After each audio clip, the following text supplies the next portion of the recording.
innaga iyo jinka waxyaabahaynu ka midaysanaya waxyaabaha inoo dhexeeya sida markaa shareecadeena iyo diintu ama daliilku uu u sheegay maaha sida dadka kale u cabiraan markaynu horta qaadanno aragtiday dadku ka qabaan jimanka iyo caalamka hoose midi waa xadgudub midna waa gaboodfal midna waa dhexdhexaad taynu inagu leenna waa ta dhexee daliilku sheegay dadka qaarkood baa gaabiyey oo gaboodfal sameeye waxay dhahan wax jin la yidhaahdaaba ma jiraba waxa aynu arkayna itaabsiida inoogu muuqduun baa jiraba kuwaas ilaahay bay beeniyeenoo qur-aankay beeniyeenoo qofku haddaanu ka toobad keenin dee wuu ku gaaloobaya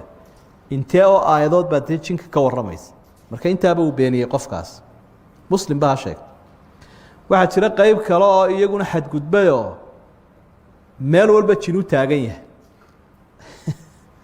oo shaydaan baa isoo arkay shaydaan baa i duqeeyey shaydaan oo baalka ka qaad shaydaan marka wixii walba wuxuu leeyahay shaydaan iyo jin baa sidan yeelay marka waxaad moodaa gebigiisuba inuu jinku afarta dhinacba kaga xiran yahayoo hadduu kufo jin baa legday haddii wax kasii noqdaa jin baa yeelay taasina waa xadgudub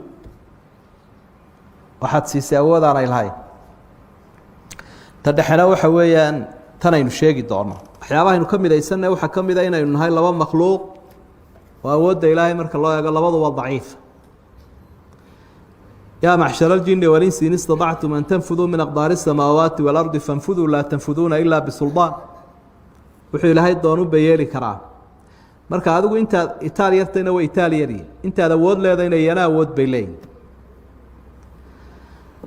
waxa aynu wada nahay mukalaf macnaha xil baa ilaahay una saarayoo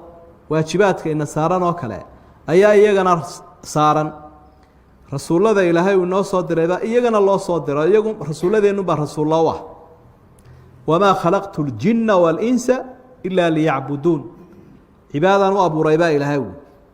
sidaa daraaddeed waxay leeyihin saalix iyo aalix sideenoo kale qof wanaagsan iyo qof xun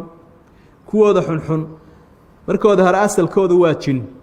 oo ibliiska iyo shaydaankuba reer jin weeye kaana min aljinni buu ilaahay ibliiska markuu warramay reer jin buu ahaa marka kooda xumaado shaydaan iyo ibliis baa la yidhaha iyo cifriid iyo waxaa iyo mutamarid sida innagaba kuweenna xumaado shaydaan loo yidhaahday qur-aankuba shaydaan ugu sheegay dadka xunxun abaalmarin baynu wada leen oo aakhiro dee dadka wanaagsan jin iyo insiba mu'miniinta ah waa la jannayn kuwa xunna waa la cadaabi waxaynu ka midaysanna ixtiyaajaadka baahiyaha oo inagu cunno iyo cabid baynu u baahanay iyaguna way u baahan yihin rasuulku salى اllahu عalayhi wasalam way u yimaadeenoo waxay ku idhaahdeen waxaanu u baahan nahay inaad bal noo cayinto wixii aanu cuni lahayn ama cabbi lahayn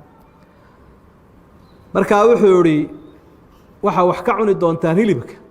lafaha annagu aanu daadinno ee bisinka neefka lagu gowracay lafihiisa ilaahay baan idiin bariyee hilibkaga dharga digada xoolaha iyaguna waa xoolihiina raashinkooda xadiidkaasi bukhaari iyo muslimba waa ku sugan yihin oo laf buu u keenayoo iyo digo saxaabigu abi hureyra nebiga u keenay si ugu istijoodo markaasuu iska tuura wuxuu uhi labadan jinkay u yihiin raashin dadkooda iyo duunyadooda iga daah laguma istijoodeen laga ciyaaro maaha way isdhalaan waana isguursadaan waana isdhalaan qabaa'ilna way leeyihin sideenoo kale ilaahay baa wuxu uhi afatattakhiduunahu waduriyatahu awliyaa qoladaa iyo caruurtooda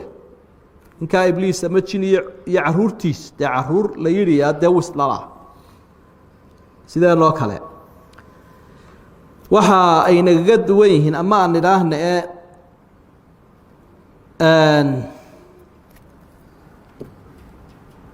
waa kala duwannahay innaga iyo iyaga iyo malaa'igtu waxyaabihii iftiraaqaadka aynu ku kala duwanayn baa kow ah shantaa hore waxaynu iskaga midaysanay ay weeyi waxyaaba aynu kala duwannahay waxaa ka mid a xagga muuqaalka malaa'igta u qurux badan makhluuqa ilaahay sida qur-aankuba sheegay fi suurati yuusuf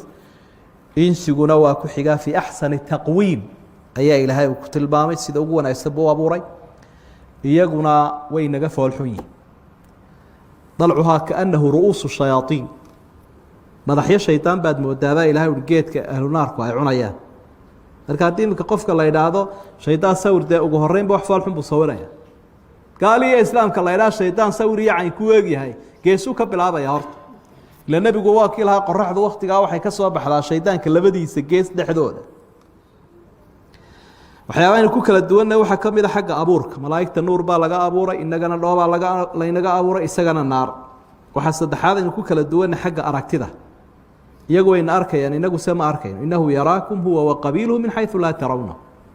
isagii colkiisu way idin arkayaan laakiin idinku ma arkaysaan baa ilaahay wuri sidaasaanay danteennu ku jirtaa inuu ilaahay naga qariyo subxaana wa tacaala qofka had iyo jeer jin aragga lagu dhahdaana waa qof xanuunsanaya ha ku xiiqi haddii lagu dhahdo jin arag weeye hebel jinkaa galayoo waa musaab xijaabkii baa meesha ka kacay qofka ay geli karaan ay derderi karaan baa iyaga arki karaa mid waalan baa wuxuu odhan jiray maxaa dadka shaydaanna fuushan ilan iyagii baa jiidho u derderan yahay maogta marka wuxuu arkayaa shaydaanada dadka fuushan qofka xun 20 baa fuushan ka wanaagsan mid baa fuushan marka waan arkayaa buu leeyahay dadkii oo la fuushan yahay waxaynu ku kala duwannahay oo afraad tashakulka iyagu xayawaankana way isu egeysiin karaan bani aadamkana way isu egeysiin karayaan oo suuratu anfaal ba ilaahay wuxuu ka warramay iyadoo uu ka cararaya dadka dhinacooda markuu gaalada soo raacay maalintii beder qisadii abeesaduna way jirtaa abeesadii ninkii asxaabiga intuu abeesada dilay markiiba dhintee uu nebiguna ku sheegay abeesadaas inay jinahay xagga awoodda way naga awood badan yihin waxyaabo badan oo waxay soo arkayaan iyo speedka ay ku soconayaan waa kii nebiguna 3 qaybood bay u qaybsamaan qaar duula qaar xamaarta iyo qaar sida qabaa'ilka guura marka qaar sida diyaaradaha u dheeraynaya jira oo dee cifriid baa ka mid ahaa lahaa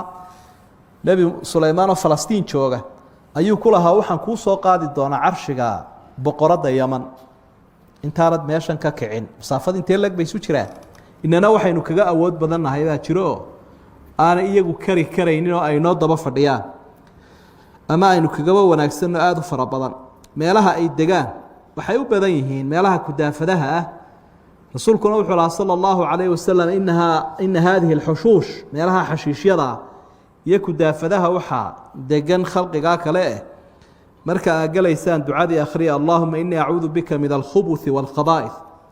waxyaabaha ay naga duwan yihiin waxaa ka mid a cunada saa hore aan u soo sheegay cimrigana way naga duwan yihin cimriga oo dee ka ugu cimri dheeri waa shaydaan waa kii ilaahay baryee yidhi rabbi andirnii faandirnii ilaa yowmi yubcahuun ilaah uu soo saar ilaa inta idaa oo haydil ilaa inta khalqiga lasoo noolaynayo ilaahayna wuxuu ka aqbalay ilaa suurta hore ilaa yowmi alwaqti almacluum marka kuwa kalena cimrigoodu waa dheer yahay waaba laga yaabaa inaanu kaa gaadhin laakiin cimrigoodu waa badan yahay caqligooduna saasuu inooga duwan yahayo marka la eego kooda waa qaangaadhee muddo jiray 10 jirkeennay la caqliyiin almuhim caalamkaasi inaha nusuustu ay ka sheegtay waa inaha kollaybana waxaynu aaminsannahay in khalqi ilaahay inuu yahayo dee sidaa aynu u dhaqmaynaana waa sida sharcigu inoo ogolaaday iyo waxaynu iskaga ilaalin karno wallahu aclam